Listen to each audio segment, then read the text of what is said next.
Namaste and good evening to one and all present here. I welcome you all to today's webinar, Hematology Updates from ASCO and EHA. With immense pleasure, I would like to invite Dr. Ankur Mittal sir. Sir is consultant hematologist and bone marrow transplant physician from Mohan Dai Oswal Hospital, Ludhiana, for the welcome and introductory note and the first session. Over to you, sir.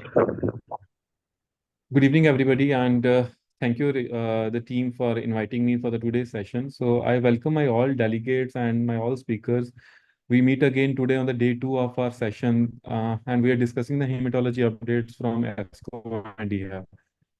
I know before I start that discussing hematology without the IVSS is something which is incomplete. And the topic which was assigned to me for today is to discuss the IVSS. So I'm discussing the PIC line.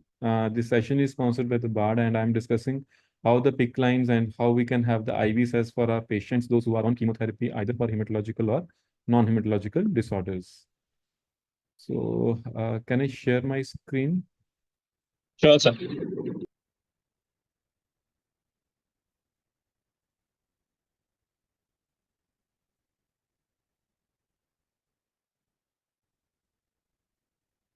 Is the screen visible?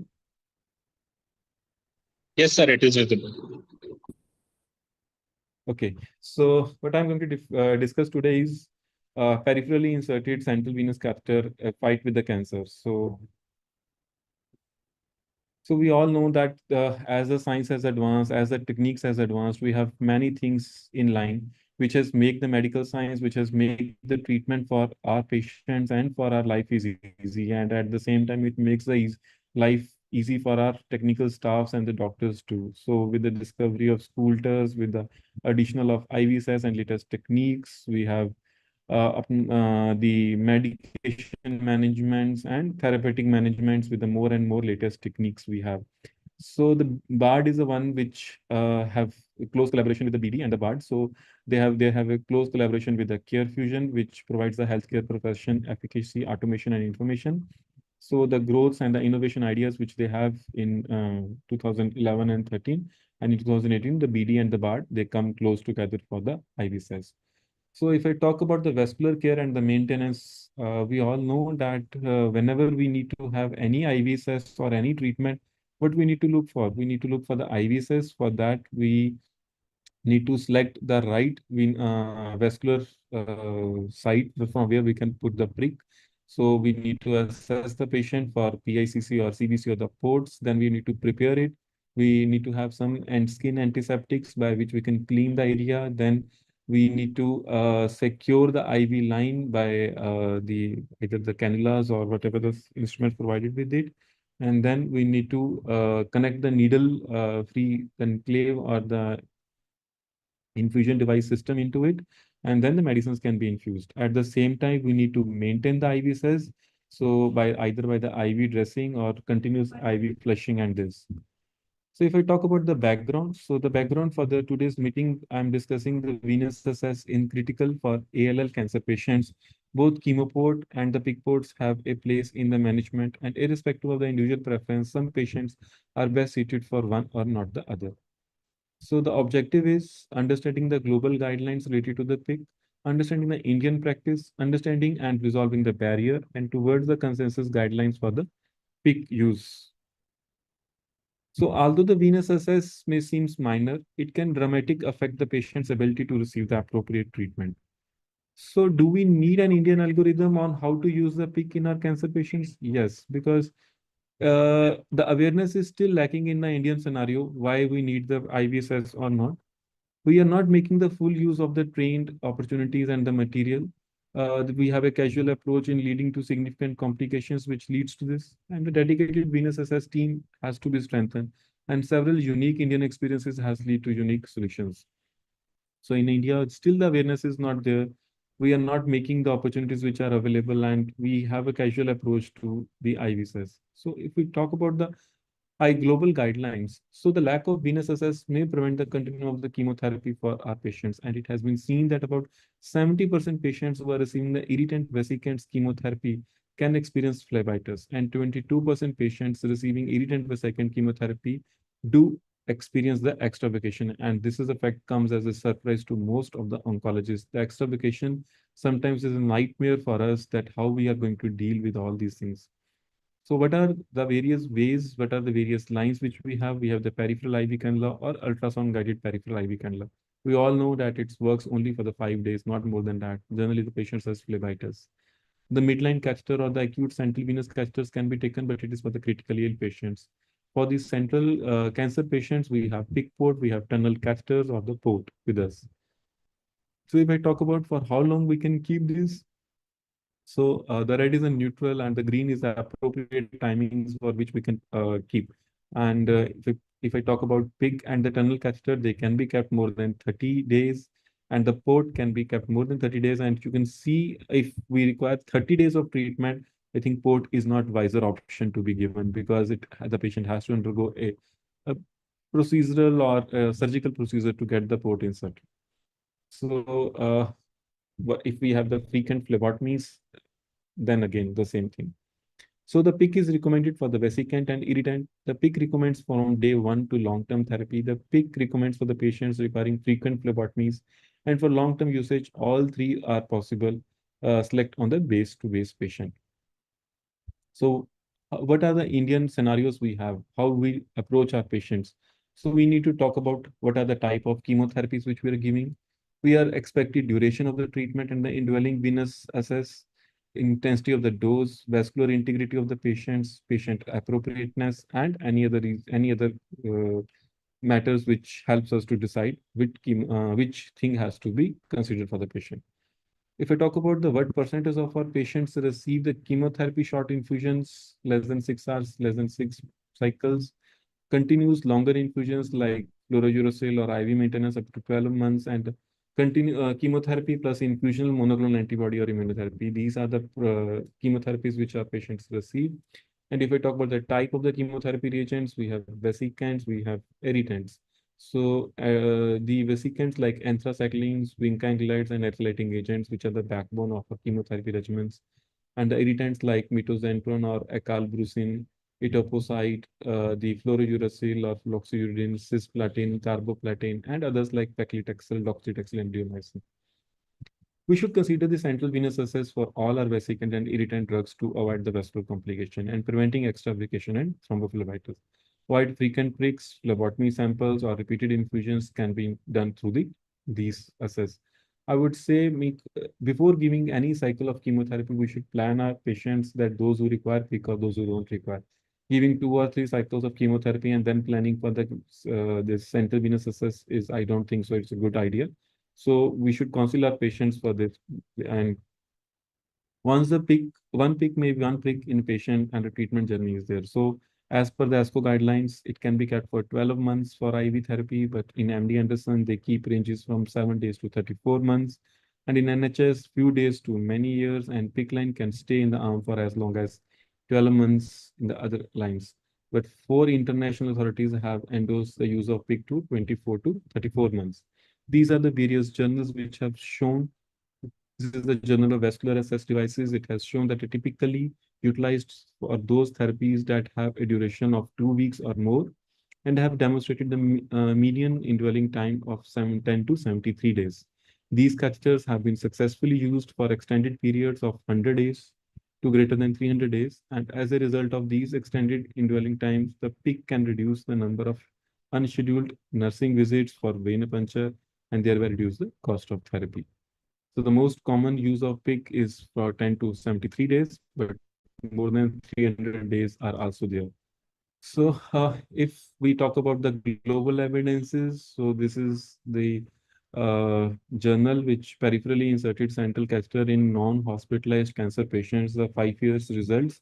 So 269 PIC lines were given in 250 patients, 98% of the solid tumor, and about 55,293 catheter days were there with a median days of 184, and it ranges from 15 days to 1,000 to 384 days. So we can imagine that it's around 5 years. 384, yeah, it's around 4 years. So 384 days is equivalent to 3.8 years. In India, several centers have used the PIC for about 12 to 18 months. I must share at this moment that one of our patient is on continuous chemotherapy, and for the last 2.5 years, he's having the PIC line in situ, and still he's doing well with a single PIC line which is maintained at home. So do we ever estimate what patients will go through the extravacation during the journey of systemic therapy?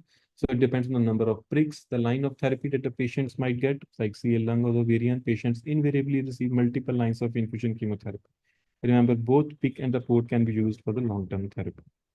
So let us discuss one hypothetical case. We have a NSCLs with no driver mutation, no overexpression of PDL1. So assuming the patient is confirmed, the patient was given the therapy, pemetrexed and cisplatin 4 cycles, and then disease was progressed. They received doxycycline, then the disease progression was there, then weekly Pecli was used, then partial response was there, then shifted to vinorelbine, which is continued, then progress, and then death.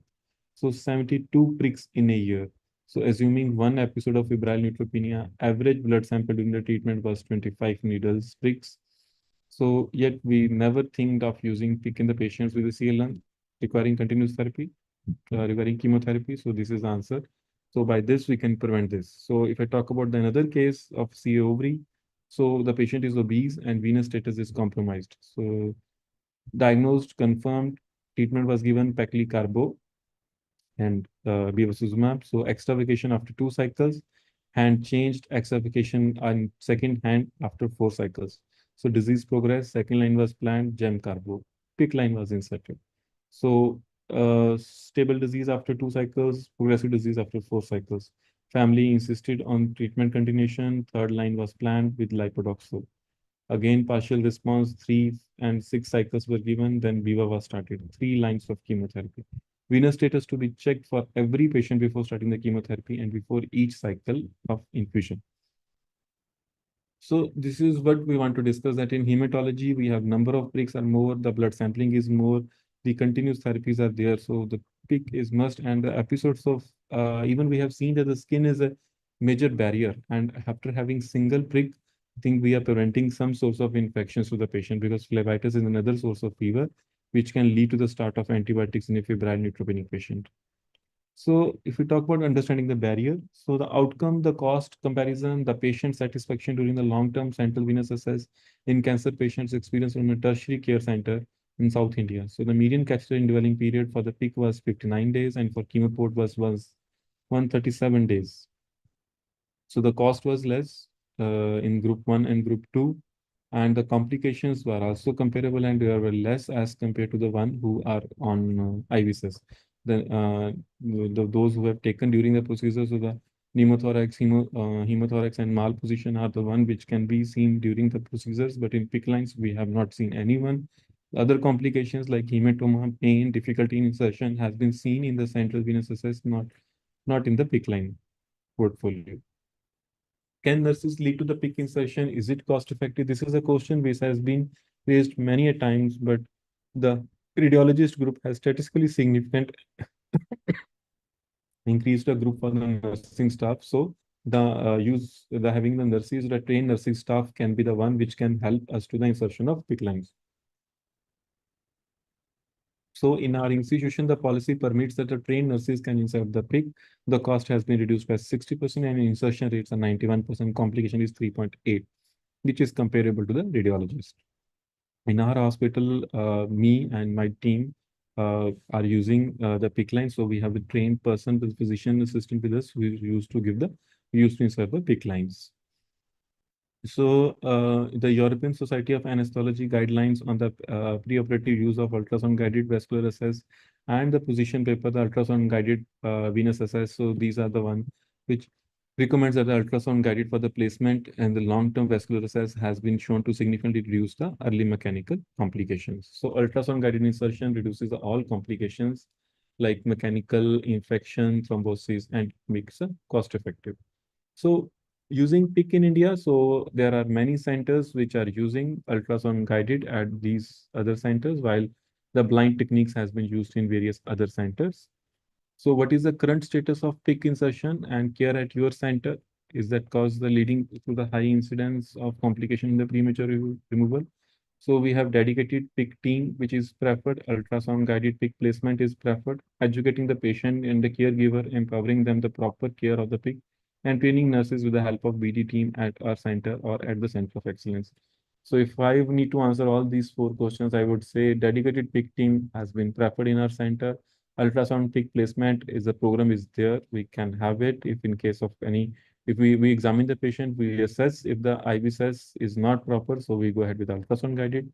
We educate the patient and the caregiver regarding the proper care of the PIC, and we always ask the relatives to handle the PIC line in the hospital premises when the patient is planned to discharge for about 2 to 3 days prior. Our training nurses, we have trained nurses in our center, which has been trained at the Center of Excellence through the BD support program. So where all these programs are being running? So we have 5 centers to train the staff for the PIC insertion and the care and the maintenance. These are RGCI, TMC, Tata, HCG, and Amrita. So the BD clinical experts can also come to our centers for on-site training and hand holding. So the BD is running these programs in our hospital regularly for our staff, which day-to-day the complications or the problems which they face, they discuss with the BD professionals and the answers were given and handled.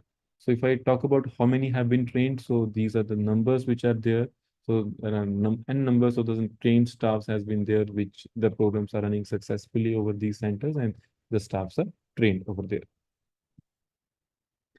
So the ecosystem across the centers, if I talk, so in-service program for ongoing training for the nurse care and the maintenance, we have in from 2019 to 2021, about 10 ISPs done till now and still counting. And this data is the old from the 21. So peak insertion workshops by the clinical team, 52, 36, and the 21. So dressing requirements, how is the patient compliance in terms of weekly dressing and the flushing? What percentage of your patient require the premature removal due to complications, and what measures can be taken to improve the compliance and reduce the complications? So the flushing techniques, yes, we ask the relatives to be get trained for it. Sometimes they do, but most of the time they follow during their visits. We plan the weekly dressings. What percentage of your patient require premature? Yes. At the same time, if the pig got infected or there is a thrombosis, we have to remove it immediately. Otherwise, the complications may arise. But we try to salvage the pig as much as we can. What measures can be taken to improve the compliance and reduce the complication is the awareness, the counseling, the training of the staff, and the caregivers or the patient's relatives that how to handle the pig is the, I think, the main aim which can improve the complete compliance and the complication. So this is a sutureless stabilizing device is there, and pre-filled saline flushes are there, which helps to flush this. So we have this butterfly kind of KitKat, which helps to maintain stable the pig without any suture, and eliminate the accidental needle leaks, reduces the unscheduled restarts, reduces the catheter complication, and increase the catheter dwelling time. So these are the PosiFlush syringes, which can be pre-heparin filled also, or NS, which can be used with that flush technique. So these are the sterile, which are available and used during the dressing. So this improves the patient outcome, assures the sterility, reduces the risk of medication error, reduces the risk of catheter damage, and reduces the waste and the cost. So in summary, if I need to conclude, so central venous access recommends for all vesicant and all irritant infusate. Also, the chemical agents having the pH less than 5 or more than 9 can be used. In that, this has to be used. The infusate with the osmolarity of more than 600 milliosmoles should be given. TPN can be given. Blood and blood products can be given. But at the same time, I would must say that during TPN or blood products, we need to flush the line in between. Sometimes the clotting can occur because the diameter is just 4 French. Need to make the habit of formally checking the venous status for every patient who will starting the chemotherapy. Yeah, every center must provide the option of chemoport and the PIC. Contrary to the common misconception, PIC has been successfully used for short, intermediate, as well as long-term therapy. The benefits in both continuous and intermittent chemotherapy is there. That's all about the PIC. So at the end, I must say the PIC is something which helps to fight the cancer. So nowadays we are talking about the quality of the care, and I think the PIC is the main pillar for the quality of care because Even I would say 40 to 50% patients or persons in the city or around us, they are afraid of the pick. And just imagine a patient who is diagnosed with cancer, who has to undergo multiple investigations and IV chemotherapies. The prick is something which feels him, which afraids him to hospital visits. So having this prick, so we can prevent those pricks to the patient. So that's all from my, my side. Thank you, sir. Thank you for your excellent talk. Yeah.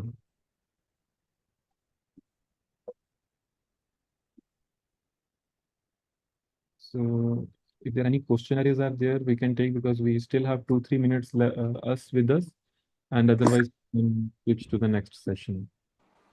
Dr. Ankur, Dr. Rajat. excellent presentation. So I just want to ask a few questions to the group. What are we doing for pediatric ALS? Is anybody using PICC lines for children around 2 to 5 year age group? How are they managing their IV access? In pediatric patients, those who are body weights is more than 15 kg, means I think 12 to 15 kg, we are using PICC lines for French. So for ALL patients, are we doing it upfront or we try and manage with peripheral line and then during high dose methotrexate, etc., we do? No, I think for the pediatric patients, we should go upfront because if we start with the IV assess initially, so the IV assess is very limited in the pediatric patients, and generally we have to do under sedation. And if we lost the IV assess, I don't think so you can have better IV assess later on. So I generally take during the start of chemotherapy. And it's very easy, convenient for the pediatric patients because they are much afraid of the IV assess. Dr. Vinod, Dr. Manthan, are you also practicing the same? Yes, I'm using PICC in my patients actually, pediatric.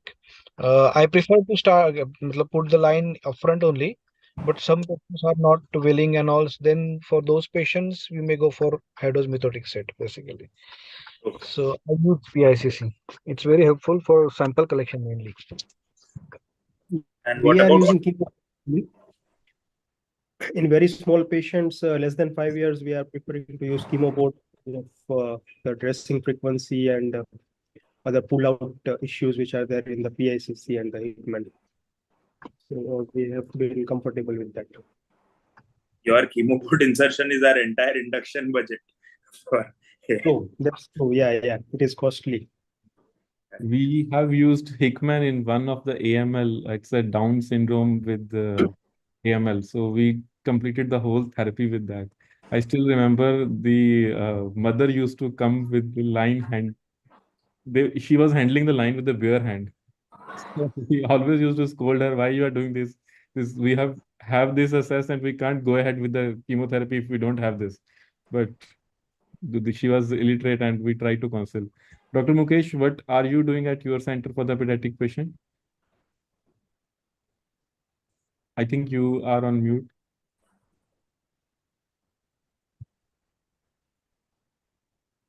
Hello, yeah, good evening, Dr. Ankur and everyone. Yeah, it is mandatory these days. Yeah, upfront we have to put PICC line. Even we have put in for smaller kids also, less than 5 years also there in Bangalore. Yeah, now you see above 5 years only most of the patients. But yeah, upfront we go for PICC line. That is must because yes, afterwards it is very difficult to manage. So our fight is from prick to pick actually. Dr. Rajat, at your center? We are doing PICC lines, but sometimes we get 2-year-olds, 3-year-olds. So getting a PICC line also becomes difficult. Managing it, Yeah. sometimes becomes difficult. We generally keep once the ALL is diagnosed, once we getting the CSF done under sedation, at that time we put the PIC. Correct. And what about autologous transplants? Are you getting away by doing a PICC line in autologous? No, we are doing with the dialysis catheter. Okay. Double lumen. So because of for the apheresis, our machine generally drops in between. So Sure. they need to have the flow. So we are getting the dialysis catheter and we try to get the transplant done with the same line. Sure. Okay. So from femoral, No, from IJV, IJV. IJV or something. IGB, okay, right. For Sure. So, Thank you. thank you, Dr. Jit. So can we go ahead with the next talk? So it's a privilege to invite Dr. Vinod Patil. He's a consultant hematologist at Satara. So he'll be discussing the VALE-A trial of the azacitidine plus minus venetoclax in the treatment naive AML ineligible for the standard induction therapy. Over to you, Dr. Vinod. Yes, thank you. At the outset, I would like to thank Dr. Ankur for giving me the opportunity to discuss this important topic. So, as Dr. Ankur has said, that the topic for my presentation is VALE-A trial, which is which is an extended follow-up of azacitidine plus venetoclax in patients with treatment-naive AML, which were ineligible for standard induction chemotherapy. Next slide. What they say is leukemia stem cells have been shown to have overexpression of BCL2, which promotes the survival of these cells. And they have led to the study of venetoclax, which is a BCL2 inhibitor that we know. So this trial was combination of, that is comparing the combination of azacitidine plus venetoclax versus azacitidine plus placebo. That means azacitidine monotherapy in previously untreated patients with confirmed AML. So primary endpoint of was improved overall survival when comparison of venetoclax plus azacitidine when 75% of the targeted events occurred, and venetoclax plus azacitidine received FDA approval for use in this population based on this data. So current update reports that 2 further years of follow-up with overall survival analysis performed after 100% of the pre-planned targeted events. Next. So in this trial, what they did, it was a multi-center, double-blind, placebo-controlled, randomized phase 3 trial, and these were the previously untreated patients, and they were ineligible for the usual combination of cytarab, that is 3+7. They are not eligible for that, and age was between 18 to 74 years. What they did was venetoclax 400 milligram once a day from day 1 to day 28, along with azacitidine 75 milligram per meter square subcut or IV daily for day 1 to 7. Number of patients randomized were around 286 patients, and the other arm was having placebo, which was given same as venetoclax per day. It was given for 28 days along with azacitidine. So number of patients here were 145. So primary endpoints were overall survival and CR plus CRI, how many patients achieved, and other secondary endpoints were CR and CRI rates, and CR rates, EFS, and overall survival by molecular subtype, and also MRD negativity along with remission rate. Next. So the baseline patient characteristics were nicely balanced. So 2:1 randomization was done. So when around 286 patients with placebo, as was 145 patients, age was balanced along with if they were de novo or secondary AMLs. If secondary AMLs, if there were post MDS or post CMML AMLs or therapy related AMLs, along with those patients who are having myelodysplastic changes or not. And blast count less than 30 to 50 and more than 50, they were also balanced. And ECOG performance and cytogenetics, whether intermediate or poor, and somatic mutation like IDH1, IDH2, FLT3 was also like 29 patients in when as a trial arm, along with placebo as I was having 22 patients, while IDH1 has 61 and 28, like this randomization was done. And NPM was found in 27 patients of when as a while 17 patients of placebo aza, and TP53 was more in Venaza, that is 38 patients compared to placebo aza. Next. Median duration of follow-up for Venaza was 43.2 months compared to 42.1 months for monotherapy of aza, and patients remaining on treatment at the time of current analysis was around 25 patients and 0 patients on placebo AZA, and who discontinued were 261 patients discontinued in when AZA, while 145 patients of total, that is all the patients discontinued placebo AZA on the follow-up. Next. So, talking about the safety, if any adverse event around 283 patients, that is almost all the patients had some adverse event, while as a placebo also had 100% of the patient having some adverse event. But grade 3 or more adverse events were seen in 279 patients of azaven, while 139 patients of azan placebo. Serious AEs were seen in 242 compared to 111 patients. So 85% of patients had serious adverse events when azaven was given, and 77% patients had serious adverse events when only azacitidine was given. Death within 30 days, fatal adverse events were seen in 71 patients, that is 25% of the patients of azaven compared to 21% of aza monotherapy. Within 30 days after first study drug dose, around 7% patient died in azaven, while 6% patient in aza only. And more than 30 days after last study drug dose, so 31% patient and 31%. So both arms have 31% deaths after 30 days of the drug dose. So overall frequency of adverse events was almost similar between azaven and aza placebo. So addition of venetoclax did not cause any more adverse events in these arms. Next.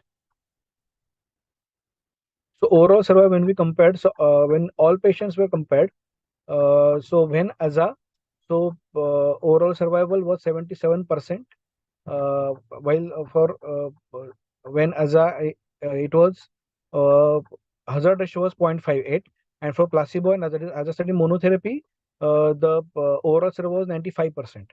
So there was significant improvement in the overall survival. So 14.7 months for when aza, while 9.6 months for azacitidine monotherapy.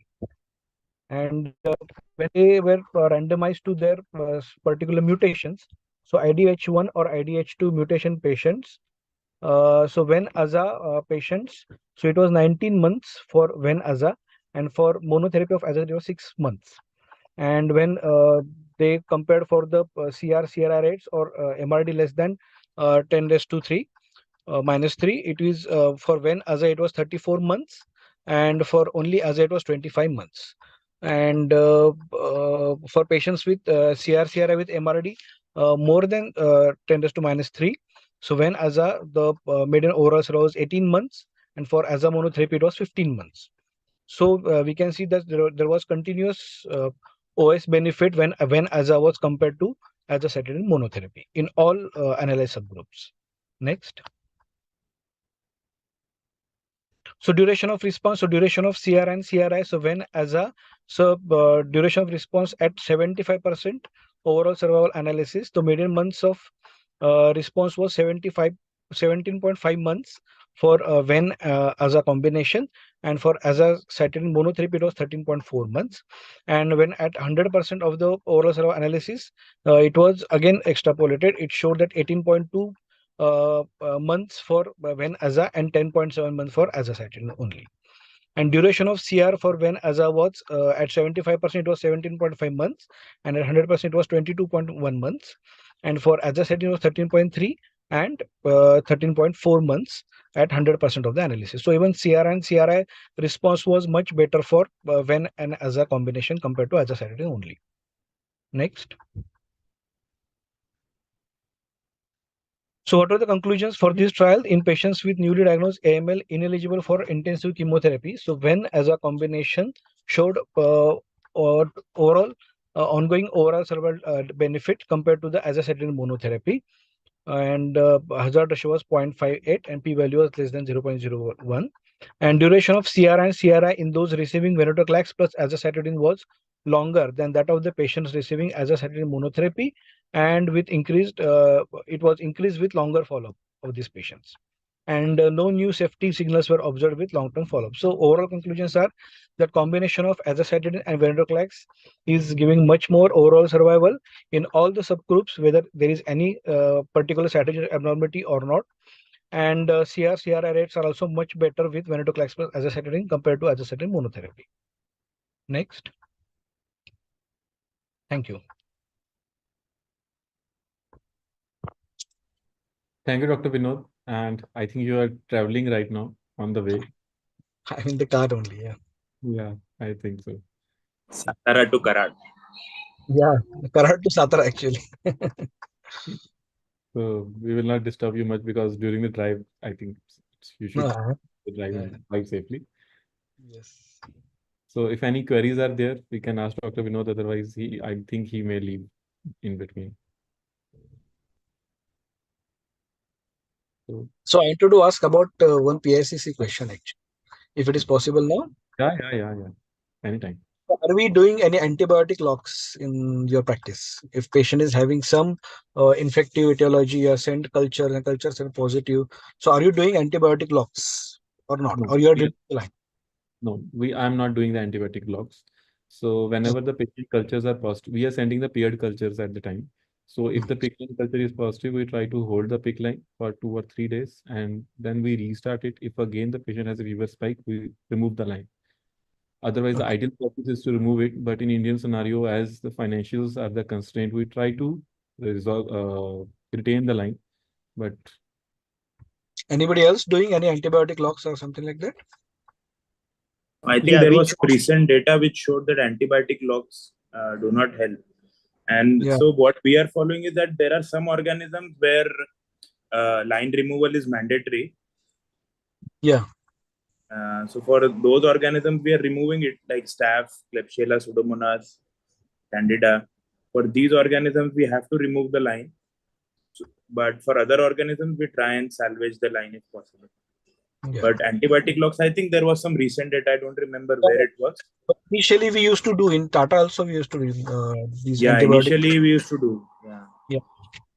Okay. So if those dreaded organisms are there, we are removing the lines outside, right? We are we try to salvage it, but the recommendation is to remove it. It Yeah. differs from case to case basis, but And how do you manage the thrombosis? If any line is thrombosed, will you remove or will you do this glycerin maxilf and LMWH and all you will give and wait for the uh, arm to become normal and then you will restart using the line again or something like that? if the thrombus is around the line, we'll try and save it. But if it From is inside the line, then better to remove. the pericatheter thrombosis we will keep and inside the catheter we will remove. Yeah. Correct. Right. Yeah. Dr. Rajat, how you try to save the line if it is or means means around the line? No, we can manage it with anticoagulation, and if the line is patent, if there is no Actually, pain during flushing, and if there is good backflow, then we can. anticoagulation or LMWH is sometimes very difficult because most of our patients, those who have line is ALL or AML. So the platelets are the major issue to start with LMWH or any anticoagulation. So Platelets are we won't give anticoagulation. We'll just keep the line like that.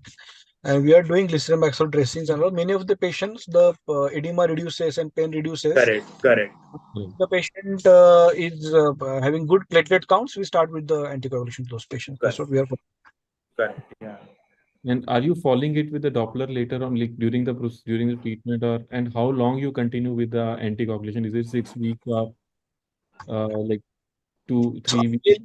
if it is, we are thinking it is a disease induced and it is a provoked thrombosis. So ideally, it should be anticoagulation should be continued as far as the disease is still not in control.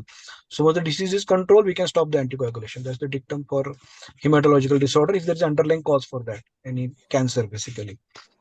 And otherwise, if patient is other conditions, we give anticoagulation for 6 weeks for provoked thrombosis, right? Anybody has used PIC ports? PIC ports. Yeah. I've heard of it, but not used yet. So, Rajat? I have no idea what are big quotes. Even I am aware of what PIC ports. they We have a hub started using. near the insertion site, so there is no line outside the insertion Yes. site. You can just put a Uber needle like we put in the chemo port, but the comes here. Anticoagulant site. Yes. Okay. Yes, yes. We have started using the PIC ports in all lymphoma patients. So with that, the follow-up exciting, yeah. dressings are not there. So it's I like think 20 there also the chance of thrombosis days. will be more because the area that it travels inside the body. It's the same as a PIC line. The area is travel is the same. Yeah, that's what. But so the thrombosis, are you facing any increased thrombosis issues or no? Not at all. Manageable. Right, that's great. So I nowadays means all my lymphoma patients are with PIC port. All ALL and AMLs are on PIC line. Lymphomas, we are not putting lines only. We are managing on IV only. Unless it is the Arda epoch and all, we are putting lines, peak lines to them.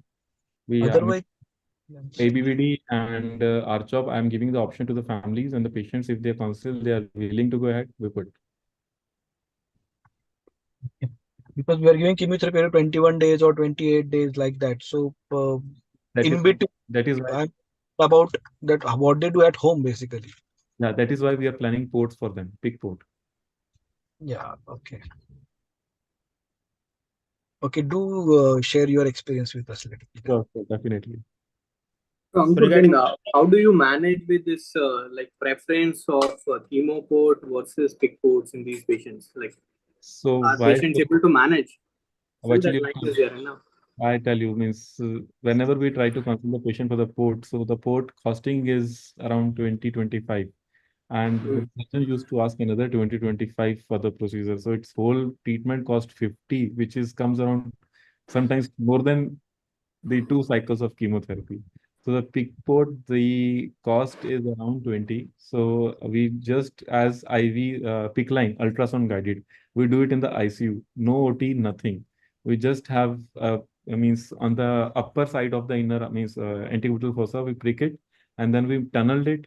We have a small nick after getting examined through the ultrasound. If there are no vessels, we put a cut, we make a pocket, port is inserted, then sutures are done and it is done.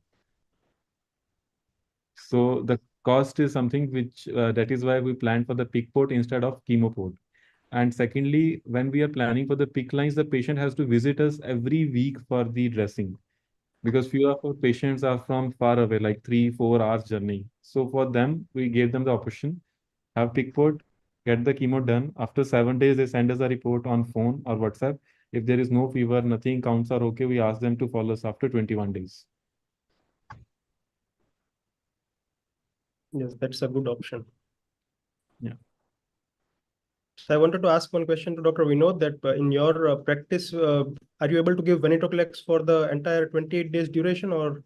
No. I am giving maximum 7 to 14 days, not more than that.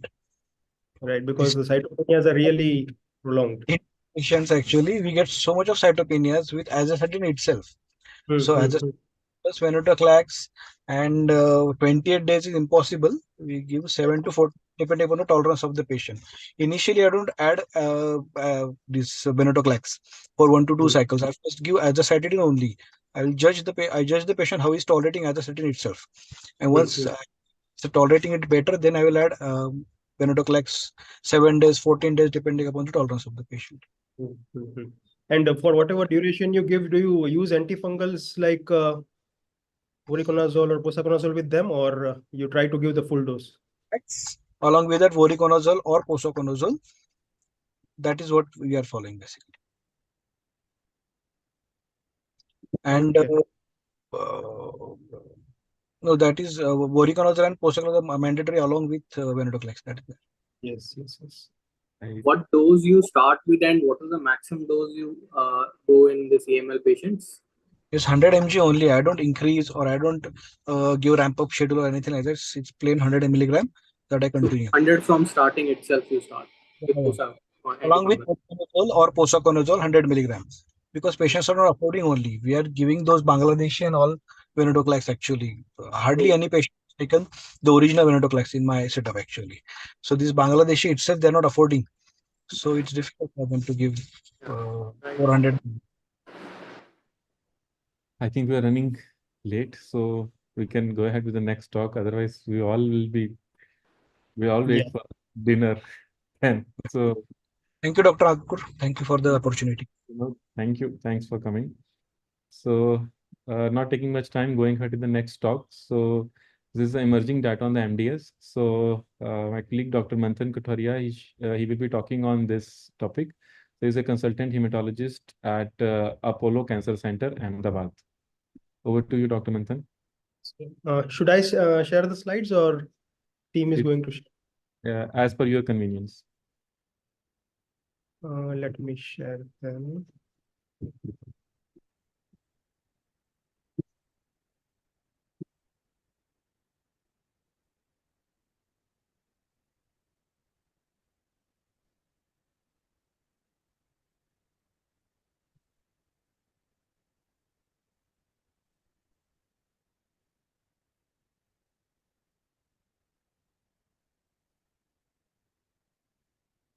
I think it's better if the team shares it because it's. Rishabh, Sure, sir. I'll be sharing this thing.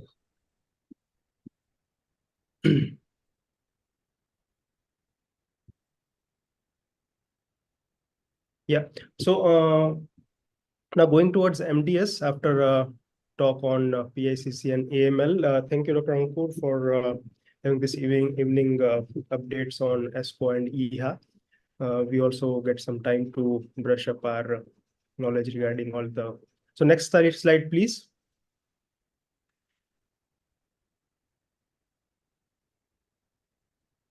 Yeah, so as we can see, the risk stratification of MDS has evolved from time to time, and right now we are using the molecular-based IPSS risk stratification for MDS. And the first three categories are showing that the MDS can be categorized into very low, low, and moderately low. And the reason for categorizing this disease is the treatment approach is different for the low risk and the high risk disease. So as we can see here on the right side, the treatment goal for the low risk disease is basically just providing them with hematologic improvement and supporting them through the cytopenia so that they are having minimum infections and transfusing them from time to time. Agents like erythropoietin stimulating agents are the most commonly used agents in the low risk MDS till date. But now we have some exciting new agents, which we will discuss later. And as far as the intermediate and high risk MDS is concerned, they are very aggressive and they have a very high chance of converting into acute myeloid leukemia. So here, hypomethylating agents followed by either transplant is the way to go. Next slide, please. So the first study which I would like to enumerate is the MEDALIST trial, which approved luspatercept in the MDS cohort. This was a phase 3 trial, and the transfusion-dependent low-risk MDS patients, mainly with ring sideroblasts, were included here. So as we can see, there were around 153 patients in the luspatercept arm, and the comparable arm was the placebo arm, where around 76 patients were included. So they found that around 38 patients could achieve transfusion independence for a duration of more than 8 weeks. The study was done at a length of 24 weeks or 6 months, which we can say, and almost 38% patients could achieve transfusion independence for 1/4 of the duration of the study.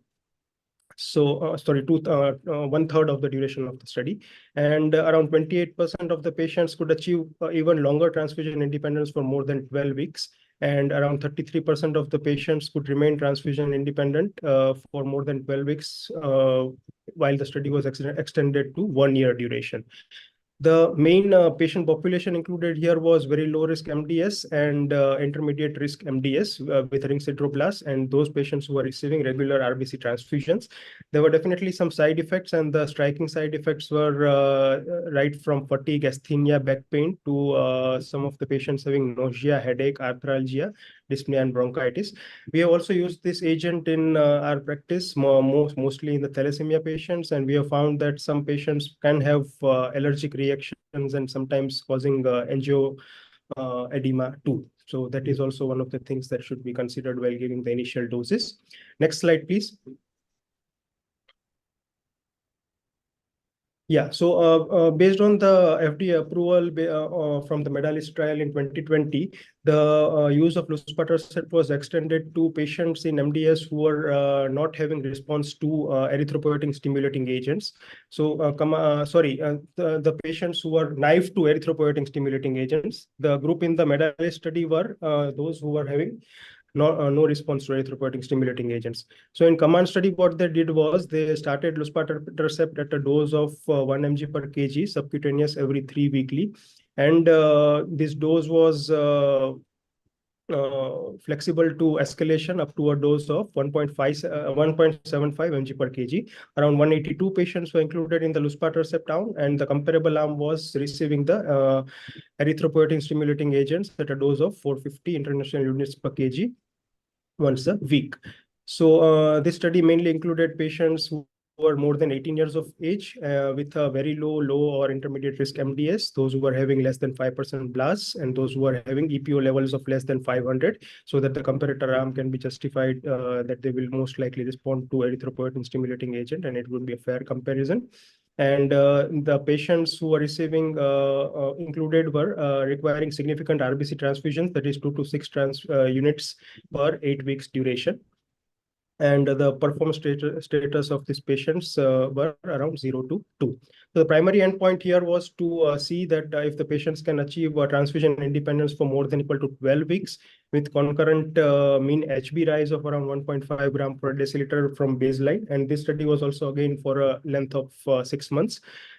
The secondary endpoints were hematologic improvement, mainly in the erythroid lineage for more than equal to 8 weeks. And along with that, the primary endpoints were also considered here for a duration of 24 weeks, that is transfusion independence, and the safety of the drug was also determined.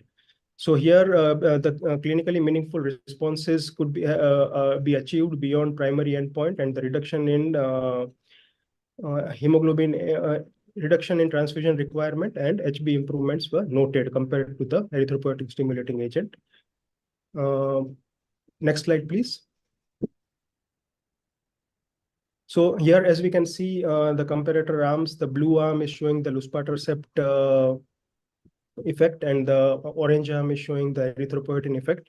The p-values are significant throughout in the intent to treat population. The 83% patients could achieve transfusion independence initially, and those patients, there were two groups later on. Those patients who were requiring less than 4 units of transfusions in 8 weeks time had a very good response. Around 89% patients could achieve response, while in those patients who are requiring more transfusions, that is more than 4 transfusions in 8 weeks, response was slightly lesser, but still the numbers are good. It is around 72%. So as we can see, the hazard ratios are also significant, and luspatercept was showing superiority to erythropoietin alpha. Next slide, please. Yeah, so this graph shows time to RBC transfusion and treatment initiation. As we can see here, the figures are showing that in the luspatercept arm, the patients required RBC transfusions as late as 155 days after starting luspatercept, whereas the transfusion requirement was earlier in the erythropoietin arm at as early as 42 days. And around 139 patients in the luspatercept arm could achieve RBC transfusion independence for more than equal to 12 weeks, starting from week 1 to the end of treatment. The percentage was 20%, while this percent was only 16.8% in the erythropoietin arm. And the median cumulative duration of all response episodes was longer in the luspatercept arm, around 154 weeks, while it was only 91 weeks in the erythropoietin alpha arm. Next slide, please. So this graph simply shows the mean change in the hemoglobin from baseline. And as we can see, the luspatercept arm maintains its superiority throughout as long as 72 weeks. And the p-values are also significant. Next slide, please. Yeah, so later on, when this study was extended and they had a look at the real world dose escalation, the outcomes among lower risk MDS patients were quite encouraging. As we can see, the patients, around 28% of patients prior to luspatercept initiation were having a hemoglobin rise to around 48% once the first dose of luspatercept was given, and this response could be further enhanced to up to 64% after increasing or escalating the dose of luspatercept to 1.33 mg per kg. And likewise, in second dose escalation, which is up to 1.75 mg per kg, we can see that the improvement was further noticed from 45% to 63%.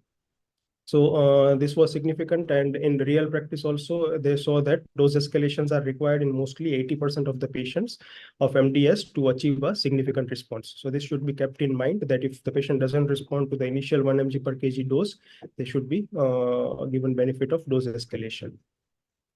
Next slide, please. Yeah. So now, after discussing luspatercept, let us go to another molecule, imetelstat, which is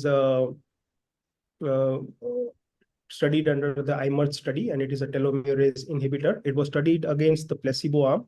The dose of imetelstat given was 7.5 mg per kg every 4 weekly IV, and the patients included here were having either low risk or intermediate 1 risk group MDS.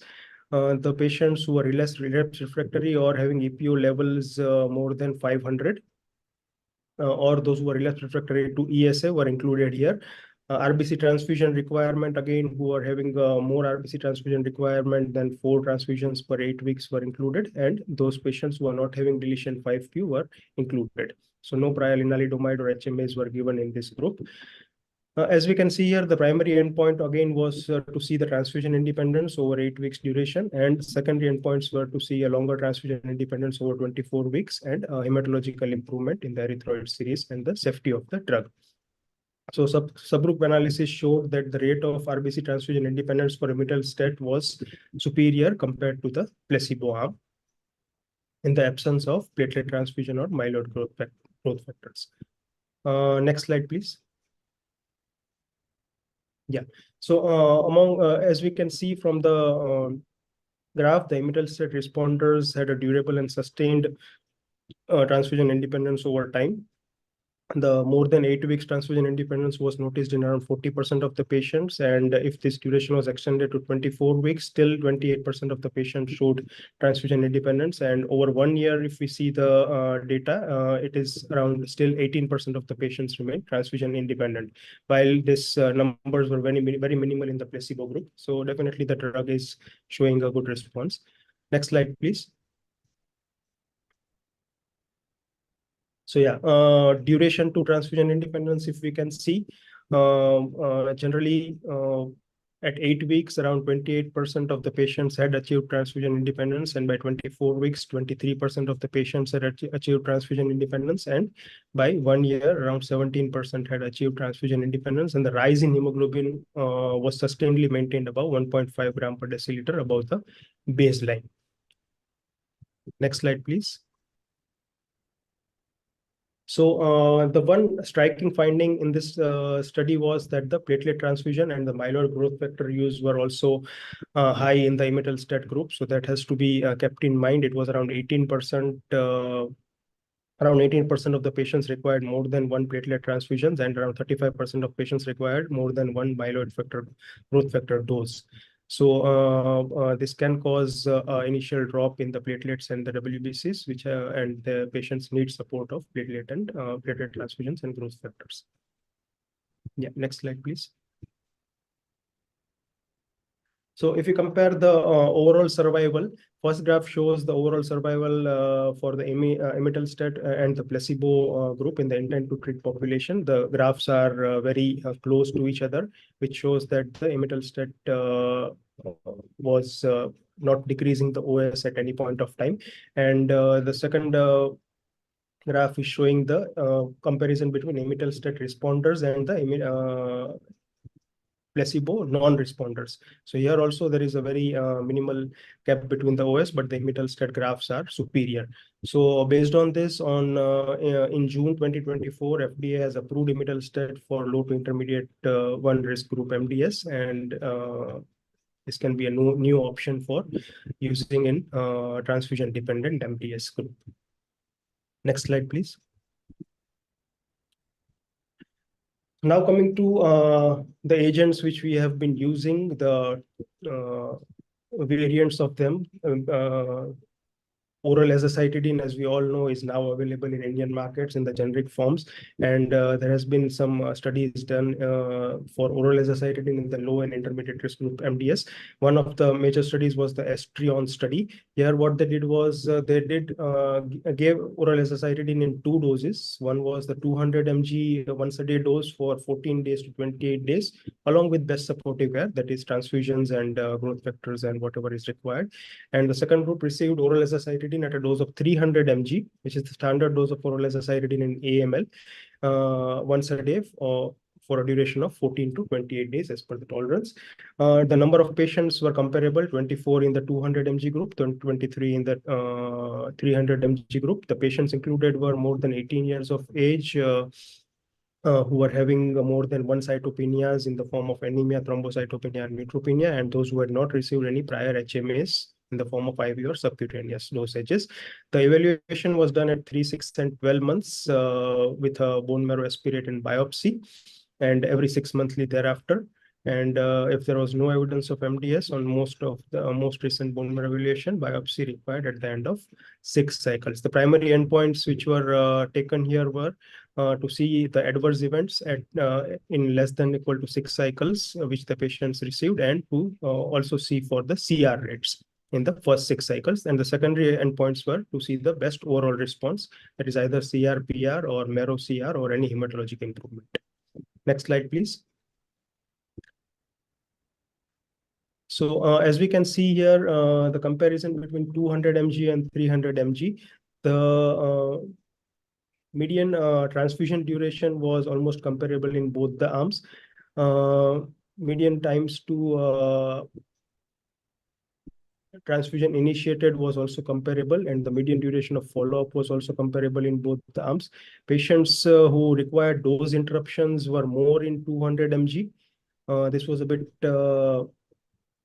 surprising, but again, the patients who required dose delays were more in the 300 mg arm, which is expected, and the patients with more than one dose reduction requirements were again more in the 300 arm. So the 300 mg dose is definitely a bit more toxic in the MDS group, and the tolerance of 200 mg group is more feasible. As we can see here, the responses which were documented were more of progressive disease in 17% of the patients, and around 8% of patients required withdrawal of the drug, and adverse events significant were seen in 4% of the group. Dr. Manthan, another 2 minutes.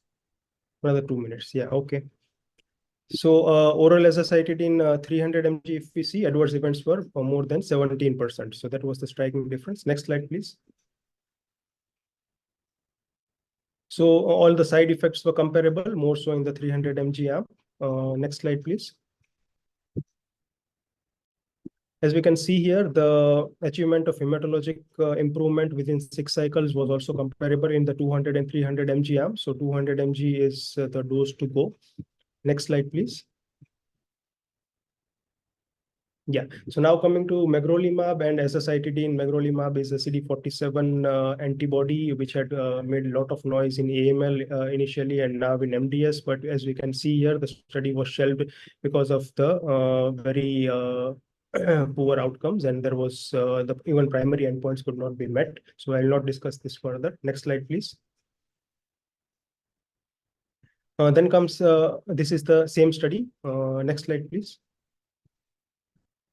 Yeah, so these are all the combinations which have failed in the MDS, and we had a lot of combination treatment studies going on, but unfortunately, because of the limited efficacy or toxicity or poor trial design, these all molecules are combinations with HMAs have not worked.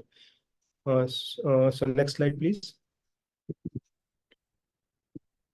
Yeah, so one of the encouraging results that have been found are with oral decitabine cedazuridine plus venetoclax combination. This was a very good study, and here they have compared this combination against the oral decitabine and cedazuridine. And as we can see here from the graphs, the combination showed a survival of 17.6 months compared to only 9 months in the high-risk MDS patients, and the p-values were also significant. Against that, overall survival was also comparable in both the arms. So there was no overall survival benefit, but PFS benefit was noted. Next slide, please. Yeah, this is the Verona study. Everyone is eagerly waiting for the results. The combination of venetoclax azacitidine, which was discussed by Dr. Vinod in AML group, is now being tried in the MDS group, and this is compared against the single agent azacitidine, and the results will really give us an idea whether this should be a standard of care for the MDS, high-risk MDS in future. Next slide, please. Yeah, coming to targeted therapy, IDH1 mutations, though very rare in MDS, around 5 to 10%, but in IDOM study, it was studied in under 3 groups: those who were having high-risk MDS and failed EHA, those who were having those patients who were treatment naive with high-risk MDS, and third group was those who were having low-risk MDS and failed EPO. Dose used was 500 mg per day for 28 days, up to 3 to 6 cycles. Next slide, please. So what they saw was very encouraging results in the cohort B, that is the patients who were treatment naive. The CR rates were as high as 48%, and compared to that, the responses were very minimal in the patients who had failed the HMA. So in patients who are having IDH1 mutation at the start of the or at the diagnosis, definitely targeted therapy is the way to go in MDS. Next slide, please. Yeah, so coming to takeaway points of my talk. Next slide, please. For low-risk MDS, ESA, erythropoietin stimulating agents, luspatercept and imetelstat are the available options, and this should be used as per the need of the patient. Doses of luspatercept I have discussed, 1 mg per kg to start with, to escalate to 1.33 and 1.75 mg. Oral azacitidine is another option at 200 mg, like I told, is the best tolerated dose, and that can be used when the above agents fail. Next slide, please. This is the last slide. Yeah, and so for high-risk MDS, still we are not so much, we are not having so much options. But as I told, the EHA plus venetoclax study would be a treatment-changing study if the results are encouraging, the Verona study, and the patients who are having targeted mutations available like IDH1, the respective agents should be used. This was the summation of ASCA and EHO MDS updates. If there are any questions, I would like to answer. Thank you. Thank you, Dr. Manthan. I know the MDS topic is too vast to be covered in 10 minutes, but you have covered it very beautifully. We are running late, so if there are any question, we can take one question. Otherwise, we'll switch to the next talk. So, okay, so then shall we switch to the next session? So the next session is from the leukemias, we are going to the chronic leukemia. So this session will be taken by Dr. Mukesh Chawla. He is a consultant hematology and bone marrow transplant physician at Sohana Hospital, Mohali. So he will be talking on how asciminib addresses the challenges in the CML management after 2 TKI failure in CML CP. Dr. Mukesh, over to you. Yeah, thank you, Dr. Ankur. Just let me share my slides once.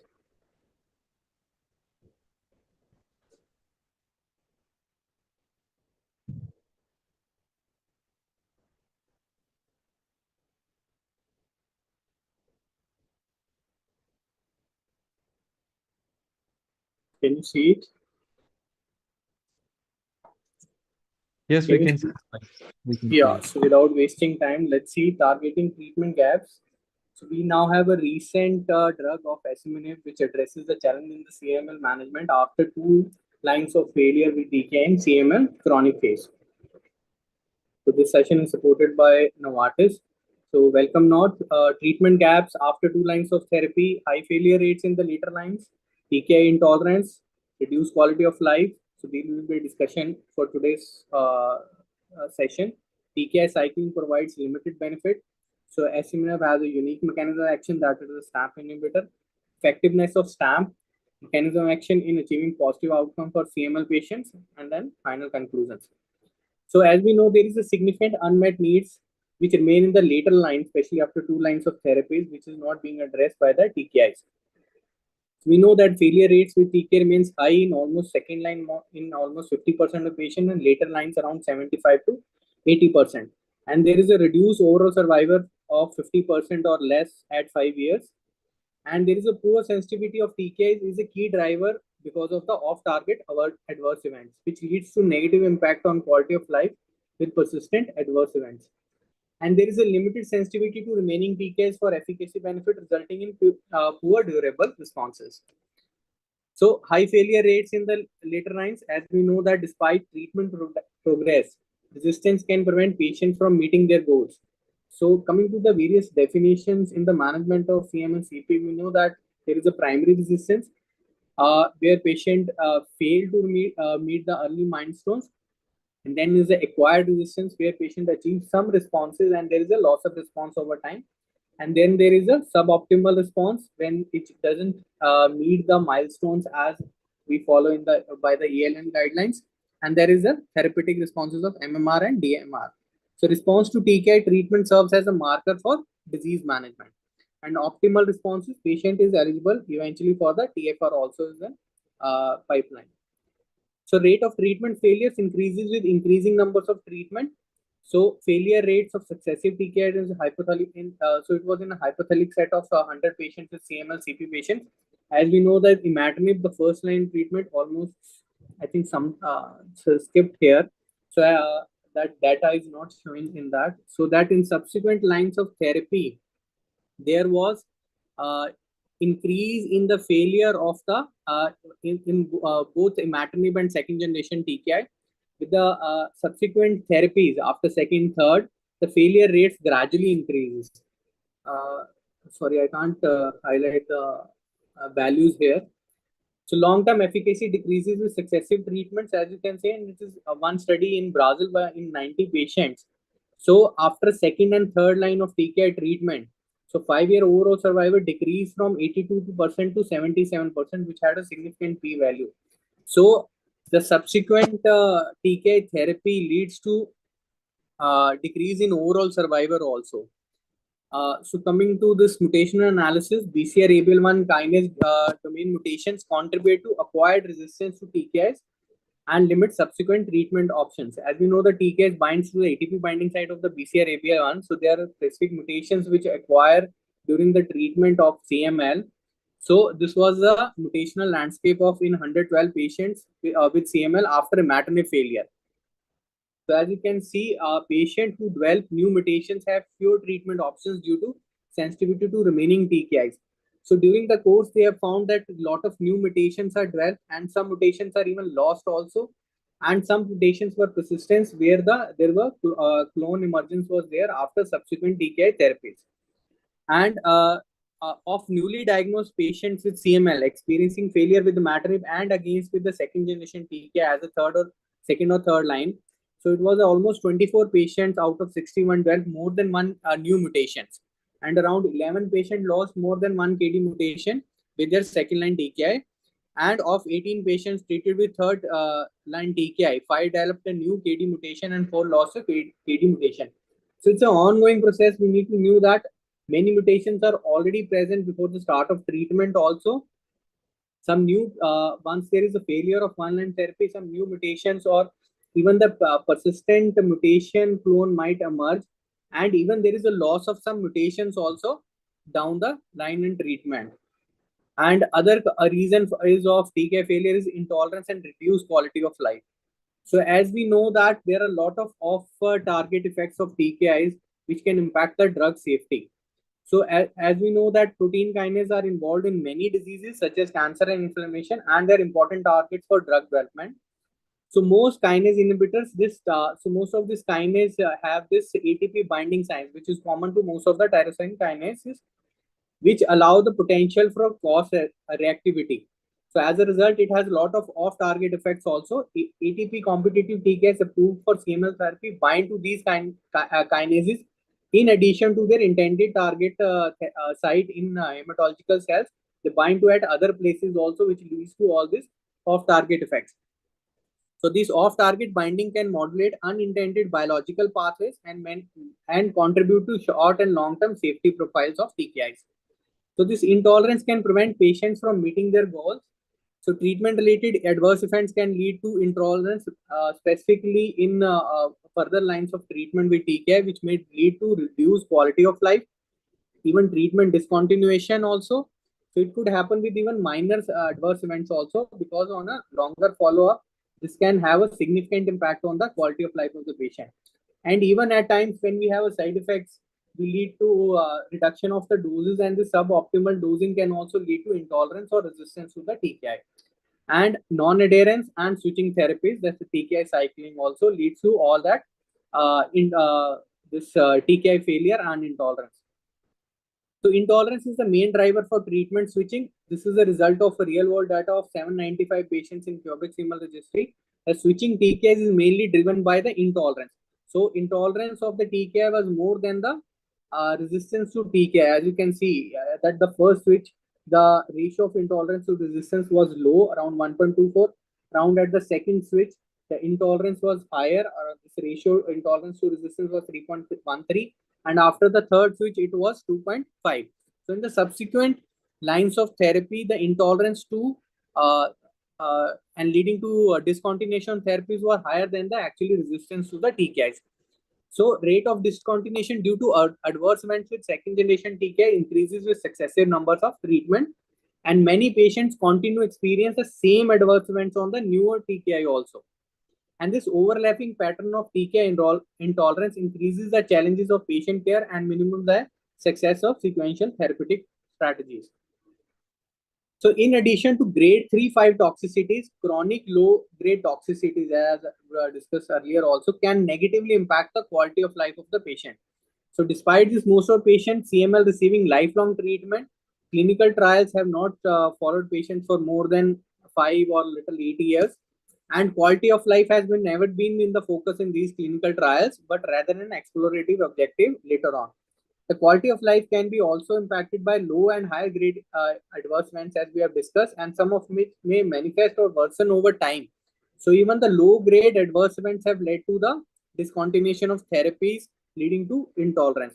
So longer term monitoring of adverse event is needed to mirror the length of time most patients remain on treatment in order to capture a patient long-term toxicity profile. So treatment intolerance can have a significant effect on quality of life and treatment adherence regardless of number of prior treatments. So multiple quality of life studies have shown that adverse events associated with ATP competitive TKIs can have all the side effects, which leads to impaired quality of life like fatigue, depression, and inability to work or perform daily activities. One study found that more than half of the patient experienced decreased quality of life due to these adverse events. So fatigue, generalized weakness, depression, and inability to continue their daily activities were the major parameters of decreased quality of life. And suboptimal adherence to first or second line treatment with ATP competitive TKIs is around 25%, is often driven by adverse event, and low adherence may also be driven by poor quality of life. So poor quality of life, one major was adverse events. Despite that also, other parameters also lead to low adherence to the TKI therapy. So treatment adherence tends to worsen over time and by line of therapy, leading to discontinuation of TKI therapy. And even suboptimal dosing and adherence has the potential to negatively impact long-term outcomes, including survival. So quality of life worsens by CML disease stage, and with each subsequent treatment, the quality of life significantly lowers in patients with CML in accelerated and blast phase rather than in patients with CML in chronic phase. And it was found to have a significant p-value. And it was significantly lower in patients receiving second and third treatment than patients receiving the first treatment.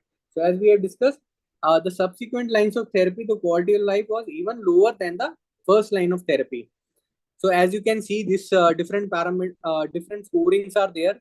Quality of life by disease staging, where they have studied by FACT leukemia score, physical well-being scale, leukemia subscale.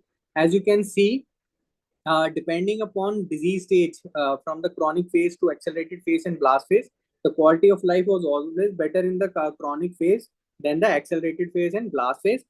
And also this quality of life score parameters by number of treatments, you can see the score was better in the first line of treatment than the subsequent second and third line of treatment, where the score was higher.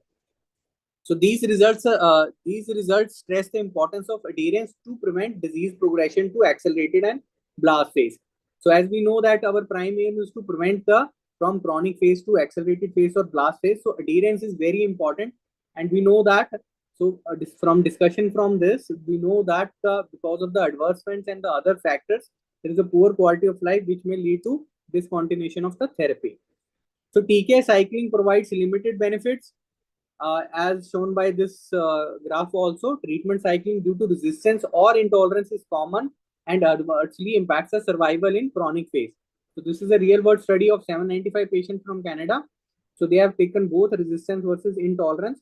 As we can see in the first line of treatment, the overall survivor was mainly impacted by the, so resistance was higher in the imatinib group than the second generation.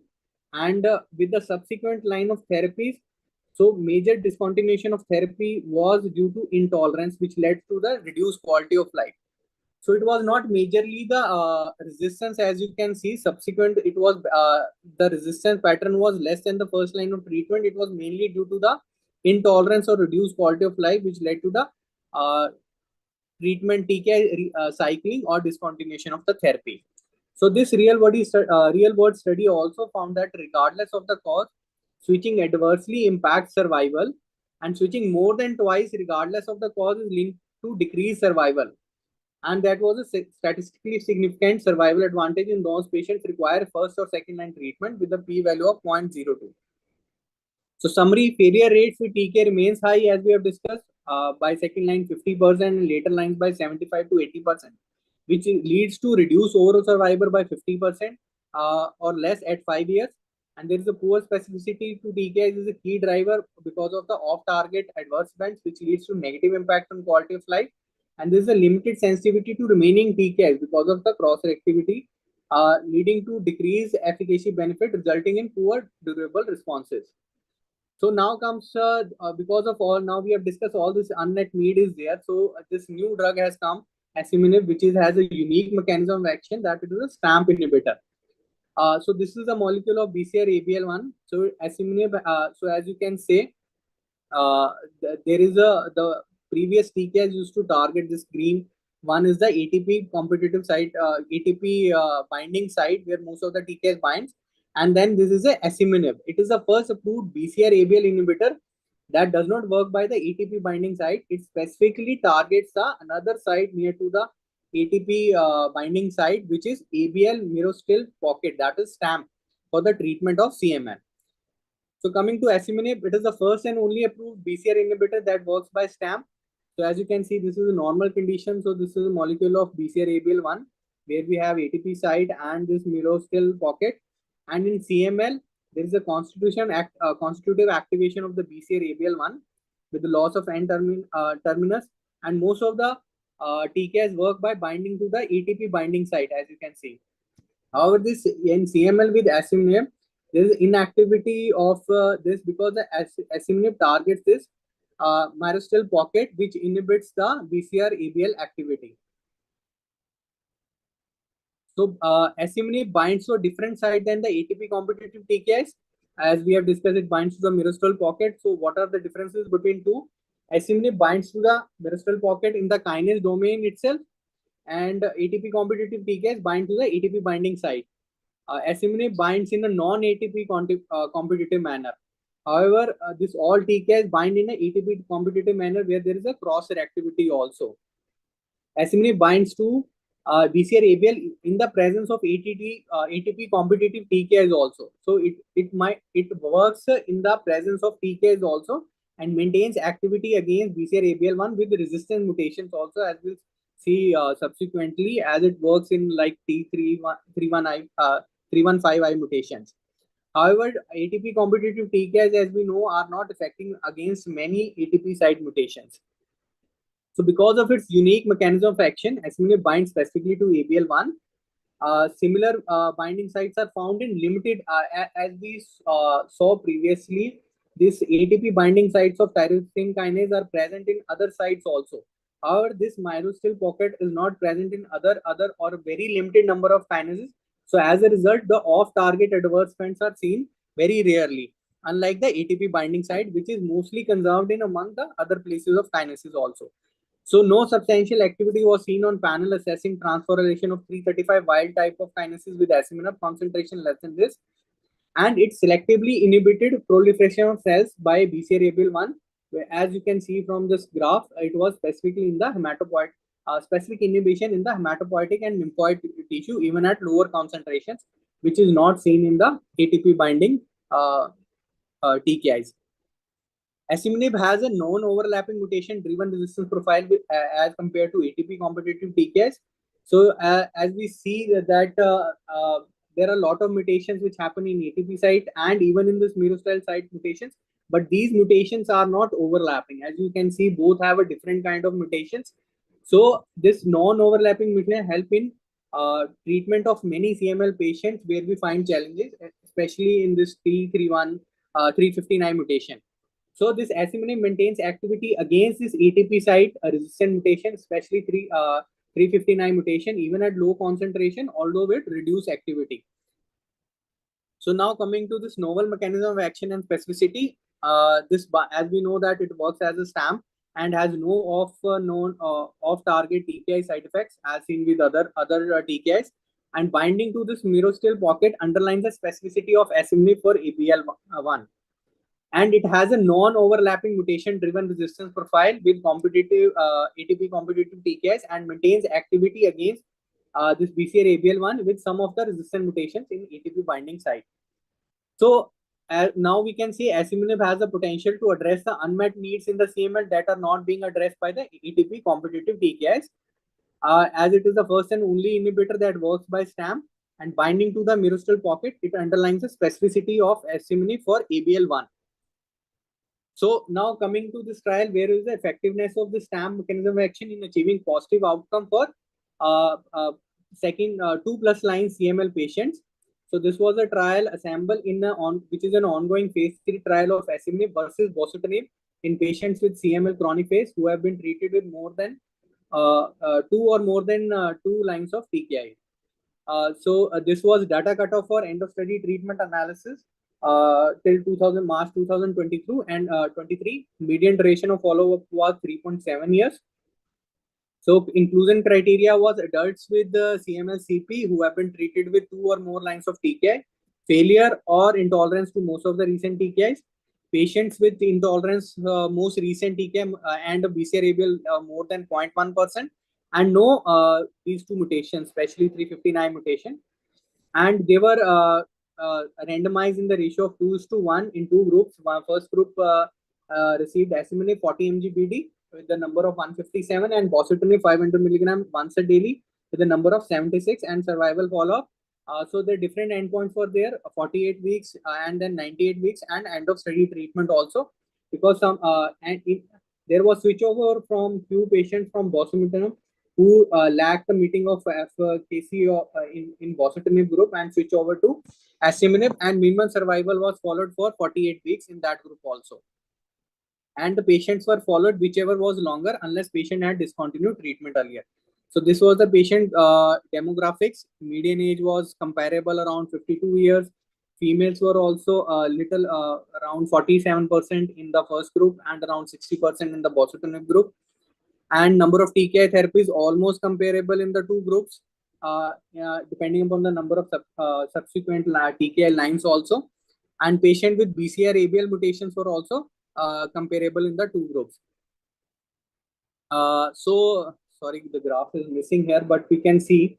So MMR rates at so the endpoints were the MMR rates were seen at 24 weeks, 96 6 weeks, and end of study, which was median was 156 weeks.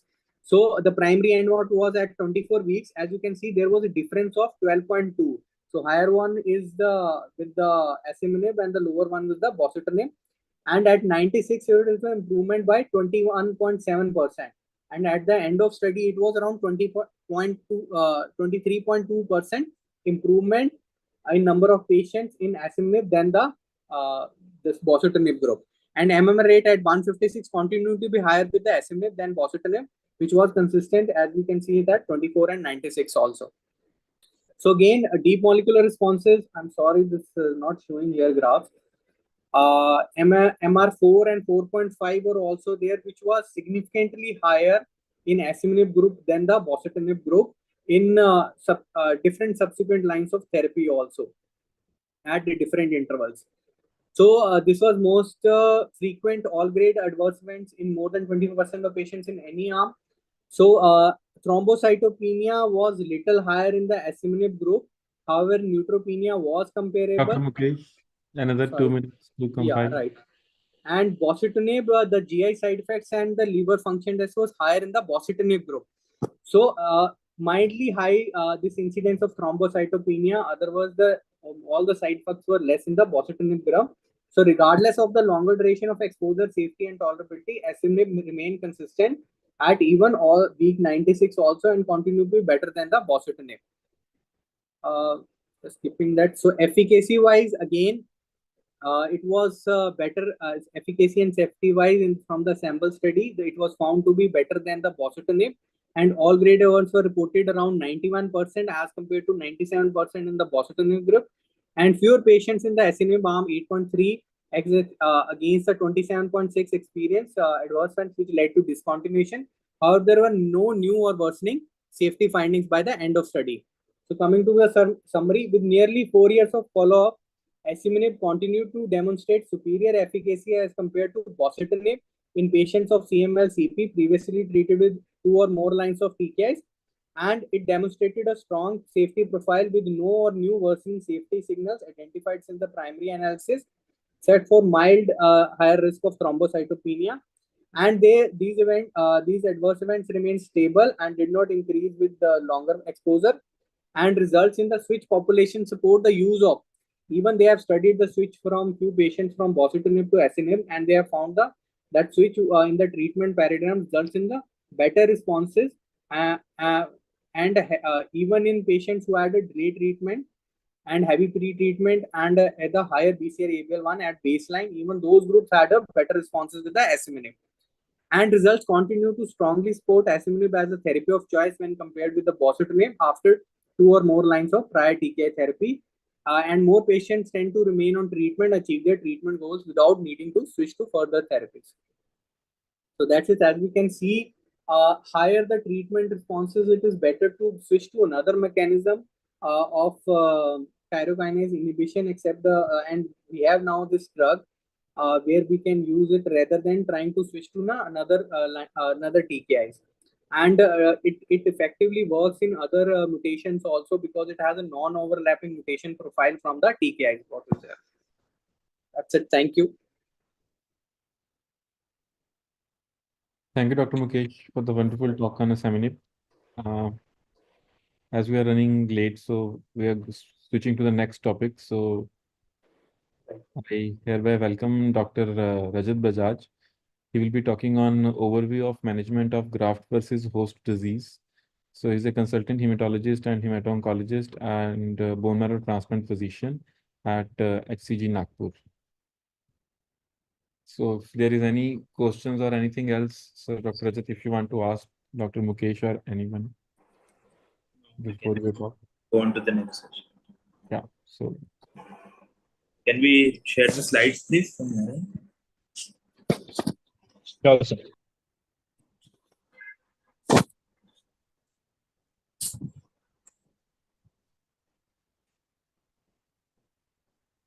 Sure. So I'll quickly rush through because we are running short of time. So I'll just present the current management of GVHD prophylaxis treatment and what are the newer molecules in pipeline. Next slide. So this was a case which I saw a couple of months back. He's a 53-year-old gentleman referred for severe leukopenia. White cell count was around 200 with mild anemia and thrombocytopenia. And he had a history of angioplasty 4 months back and a blood transfusion 20 days back for a PR bleed. When we did a bone marrow, it was severely hypocellular. While we were awaiting the marrow reports, he developed skin rash and hepatitis with mild elevation of liver enzymes.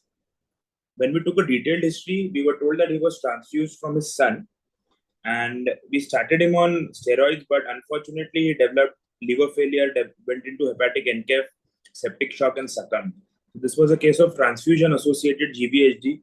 This just goes on to show how fatal graft versus host disease can be. Fortunately, we don't have to inquire. We don't have to see such cases very often, but post-transplant GVHD is still quite common. Next slide. So this will be my overview of talk. Next slide. So we all know how GVHD occurs. It occurs because of the donor immune cells which are there in the allograft. They mount an attack against the recipient antigens. And the risk factors are incompatible HLA match, older age of recipient or the donor. If there are multiparous female donors, stem cells from peripheral blood, they are more known to cause graft versus host disease. If the GVHD prophylaxis is not effective enough, or if the conditioning is myeloablative. Next. We'll just skip the pathophysiology. Next. So this is how the GVHD onset looks like, right from engraftment to anywhere between 100 to 180 days is acute graft versus host disease. Anywhere after that is chronic GVHD. However, this definition is changed now. It is all, we now know that late acute GVH and early chronic GVH has an overlap, and it is mainly dependent on the pathophysiology. Next. Next. So the diagnosis of GVHD becomes very challenging most of the times because of a gold standard test for GVHD diagnosis, and we still have to rely on multiple factors, including clinical features, and biochemical test and biopsy if possible. Next. So we all know GVHD was seen from the time transplant has been started, but we've still not been able to master the art of managing GVHD. So let's see how we diagnose the GVHD. Next slide. So approach to GVHD is first is a history and then clinical exam. History includes symptoms which can be mainly liver, gut, and skin-related GVHD. And then onset of transplant, it usually occurs 3 weeks after transplant, and that is acute GVHD, and anywhere after 100 days is chronic GVHD. Classical sites of involvement are gut, skin, and liver. And once we have taken all that, we need to see whether any drug is responsible for all this and severity. Clinical exam includes examination of GI, liver, and skin examination. Next slide. So once we have a suspicion, there are a lot of differentials like conditioning toxicity, immunosuppression, like ATG, cyclosporin, MMF. Sometimes antibiotics, antifungals can cause all these diarrheas. Supportive medications like PPIs can cause microscopic colitis and diarrhea. Certain infections, which are the main closest differential for GVHD, are C. diff, CMV, adenovirus, and parasitic infestations. And comorbidities like colitis, etc., may sometimes mimic a graft versus host disease. In terms of investigation, we have to do a complete biochemistry, upper and lower GI endoscopy if feasible, imaging including an ultrasound or a CT, and whenever there is a skin rash, a skin biopsy must be done before labeling it as GVH. Next slide. We'll just skip the clinical features for now. Next slide. Next. Next. So this is the staging of acute GVHD. It is usually done by the MAGIC criteria, and the stages are 0 to 4 with the degree of skin involvement. The liver GVH is based on bilirubin levels, and the gut GVH is divided into upper and lower gut. Lower gut is further divided into volume of diarrhea that happens. Next slide. And once we have a stage, then combination of all the three systems combined give us the grade of GVHD. Next slide. So stages 0, 1, 2 are standard risk, 3 and 4 are high risk. And so this is usually important that we divide the GVHD into standard or high risk. We'll see why. Next slide. So this is why we need to see whether it is a standard risk GVHD or high risk GVHD, because the outcomes, that is the transplant related morbidity is significantly high in high risk GVHD, as high as 44%, whereas in standard risk GVHD it is only 20%. Next slide. So what are the prophylaxis of GVHD that we have? Next slide. So this is the current EBMT recommendation for GVHD prophylaxis. For a matched sibling donor, unrelated donor allogenic transplant, a calcineurin inhibitor plus an anti-metabolite, it is grade 1 consensus. So a calcineurin inhibitor may be a cyclosporin or tacrolimus. An anti-metabolite is most preferred is methotrexate, but it could also be an MMF. So TAC or cyclosporin, they are roughly equivalent. Methotrexate is the recommended anti-metabolite for patients who are receiving a myeloablative conditioning. For patients who are receiving unrelated donor transplants, RATG is recommended. However, for patients who are receiving myeloablative, methotrexate can be replaced by MMF. And for patients who are receiving reduced intensity or non-myeloablative, MMF is the recommended anti-metabolite. Next slide.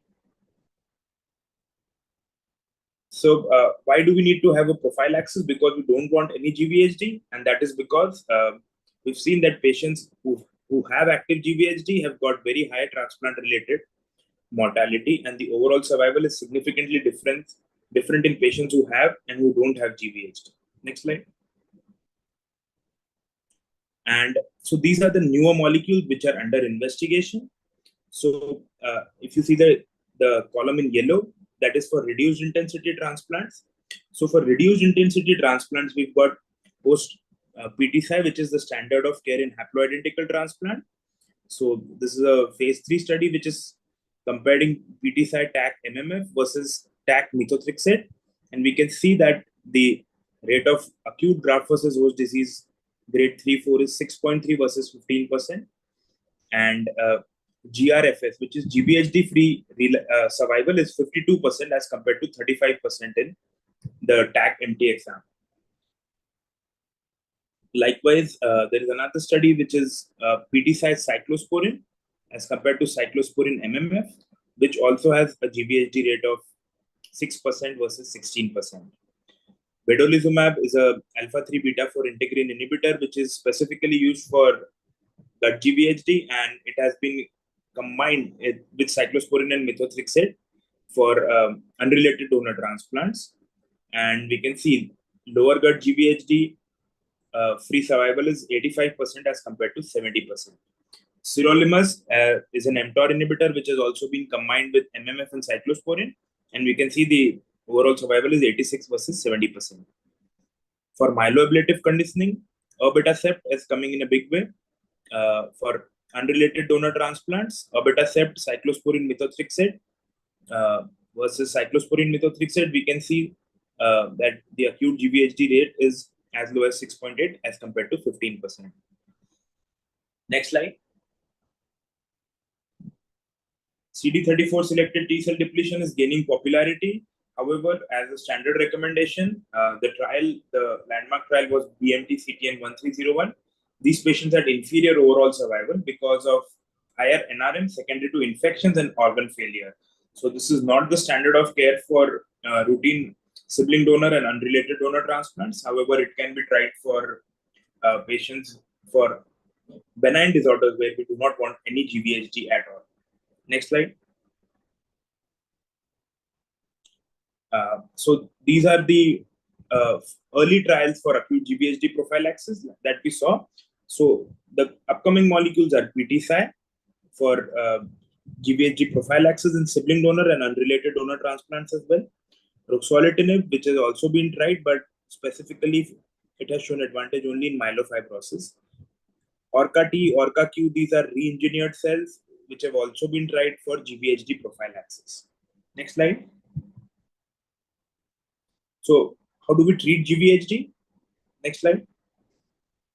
So the current standard for treatment is systemic glucocorticoids for grade 2 or above GVHD, and that has shown an overall response of 50 to 70%. Studies have shown that for patients who've got active GVHD, there is no advantage of adding MMF or itactinib. And once we have a GVHD, we stage it by clinical and biomarker, which is the MAGIC markers, ST2 and REC3 alpha, unfortunately not commercially available in India so far. And the REACH2 trial, which was for active GVHD, ruxolitinib led to a higher 28-day overall survival. And this is the best available therapy currently that we have for patients who failed glucocorticoids. And the overall response is as high as 62% compared to 40%. And this is the only approved therapy for steroid refractory acute GVHD. Next slide. Next. So these are the novel drugs for established acute GVHD. So these are 4 promising molecules that we have in pipeline. One is itolizumab, which is anti-IL-6, and it has shown similar results in low-risk acute GVHD as compared to steroids. The other is natalizumab, which is an IgG4 antibody against alpha-4 chain of alpha-4 beta-7 integrin. This trial was negative, so this drug did not get an approval. Nahilizumab, which is against P-selectin glycoprotein, and it is being investigated in steroid refractory acute GVHD. BET inhibitors, they regulate the inflammatory gene transcription, and they're also in pipeline for management of acute GVHD. Next slide. Coming on to chronic GVHD, next slide. So chronic GVHD, it is the most common cause of morbidity after a allogeneic transplant, and most of the patients who develop chronic GVHD, they hardly come out of immunosuppression. The initial treatment being prednisone at 1 milligram per kilogram per day, plus adding a calcineurin inhibitor if the patient if the patient was stopped, and with a trough level maintaining around 5 to 10 nanogram per ml. Next slide. Next slide. So this is the Seattle scoring system. It's a quite detailed scoring system which takes into account skin, mouth, eyes, GI tract, liver, lungs, joint, and genital tract. All of these organ systems have to be examined, and based on the severity, they have given a score of 1, 2, and 3. Next slide. And combining all the scores, then it is graded into mild, moderate, severe. We just have to make sure that the patient does not have lung involvement. Lung involvement upscales the severity. Next slide. So these are the currently for prophylaxis of chronic GVHD. What do we have? The only drug that has shown any help in prevention of chronic GVHD is ATG. As you can see, for chronic GVHD, ATG versus no ATG, the outcomes are 68.7% as compared to 32.2% with patients who have not received ATG. PTCI, rituximab, CD34 positive selection, ixazomib, all that have been tried, but none of the studies have matured yet, and these drugs are not approved for chronic GVHD prophylaxis as yet. Next slide. Now, what treatment options do we have for patients who have established chronic GVHD? First line is steroids plus calcineurin inhibitor. For patients who do not respond, or for patients who receive steroids for a long time who need tapering of steroids, ibrutinib is the only approved drug currently for chronic GVHD. It is approved in second line after more than one systemic treatment failure. Ruxolitinib, it is currently being used for chronic GVHD off-label, and extracorporeal photopheresis, it has shown good effectiveness in steroid refractory skin GVHD especially. Next slide. So this was the phase 2 trial that gave approval to ibrutinib after steroid refractory GVHD, and you can see the overall response of around 65%. for patients who have received ibrutinib. Next slide. So ruxolitinib, again, it has the REACH3 results are out, but the drug has not yet been approved for management of chronic GVHD. The CR rates are the CR and PR. The overall response rate is 50% as compared to 25% in patients who were not received ruxolitinib. Next slide. Another important drug that is in pipeline is the ROCK inhibitor, which is belumosudil, and has shown an overall response rate of around 75% for patients who are refractory to steroids. Next slide. Sirolimus have also been tried for steroid naive and early inadequate responders, has shown some promise. Next slide. Some people also believe that chronic GVHD is mitigated by B cells. So rituximab prophylaxis and giving rituximab 3 monthly at 375 milligram per meter square has also shown improvement in steroid in prophylaxis of chronic GVHD. And these patients, so there has been a difference in these patients requiring steroids. Next slide. So these are the newer drugs which are in pipeline for management of chronic GVHD. Important ones are itatinib, abatacept, mesenchymal stem cells, and acalabrutinib. Next slide. So to conclude, PTCy is coming in a big way in matched sibling donor and unrelated donor as well, especially in reduced intensity conditioning. There are several trials ongoing in myeloablative settings as well. The most promising drug is abatacept, and it has got a potential of combining it with JAK inhibitors in selected indications. Precision engineered grafts, which I talked about, ORCA-T and ORCA-Q cells, these are upcoming. As far as diagnosis is concerned, there is a need for biomarker-based risk stratification. We do not have any biomarkers to predict the severity of GVHD as yet.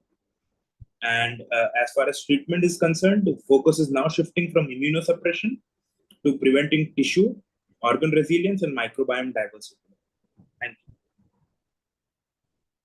Thank you, Dr. Rajat, for the great presentation. I know GVHD is something which we keep on discussing in our transplant patients whenever we are going to have. This is the main discussion. I think Dr. Mukesh has some query. Dr. Mukesh, any question?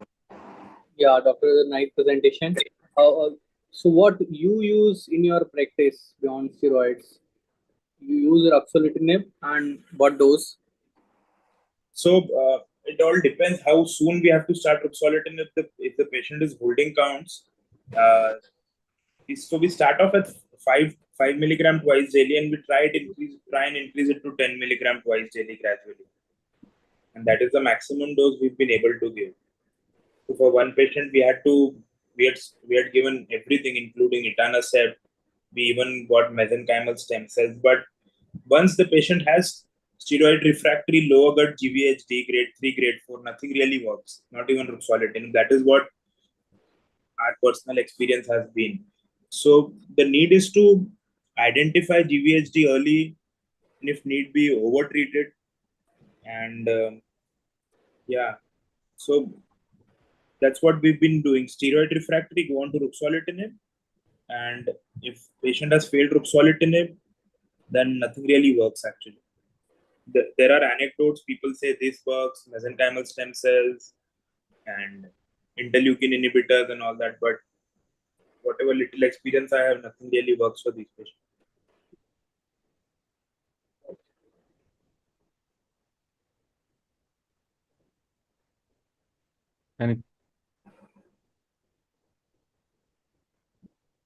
Dr. Mukesh, any other question?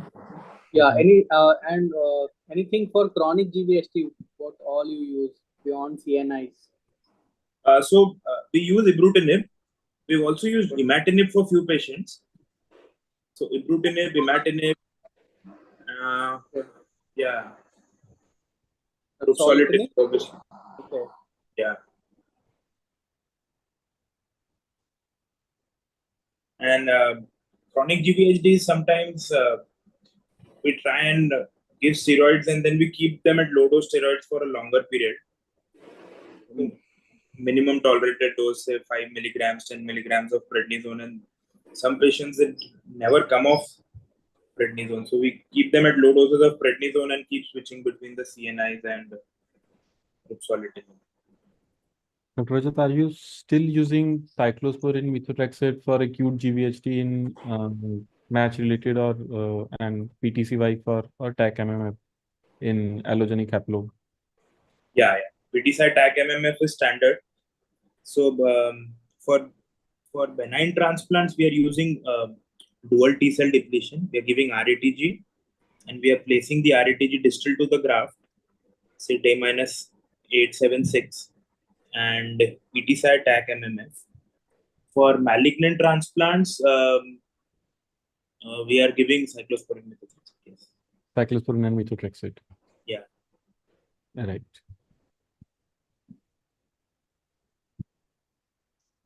So, Dr. Rajat, do you tend to skip the last dose of methotrexate anytime, anywhere?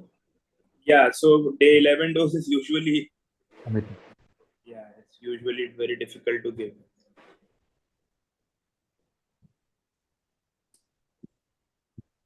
So, thank you, Dr. Rajat, and thank you, Dr. Mukesh, as we are running late and it's a time for the dinner now. Great that Wonderful session, Dr. Ankur. Thank you so much. Always Thank a you. pleasure to be on this meet.